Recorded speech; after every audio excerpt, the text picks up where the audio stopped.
Եթե դեռ չես բացահայտել բնության մեջ թաքնված մշո ամրոցը, ապա դա հաստատ պետք է լինի քո հաջորդ հանգստյան օրվա ուղղությունը։ Կան վայրեր, ուր գնում ես պարզապես ճաշելու, իսկ կան վայրեր, ուր գնում ես ամբողջ օրը վայելելու։ Մշո ամրոցը հենց այդպիսի վայր է,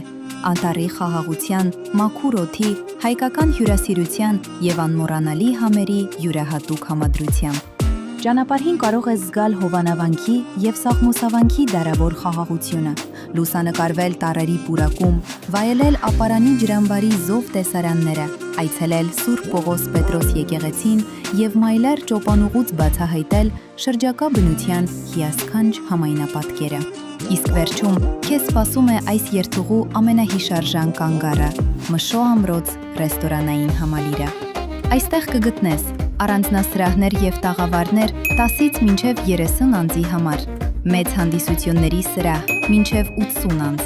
գիշերակացով քոթեջներ առանձին ավտոկայանատեղիով, հեքիաթային անտառային միջավայր առանձնացված տաղավարներով, լողավազան և մանկական խաղահրապարակ։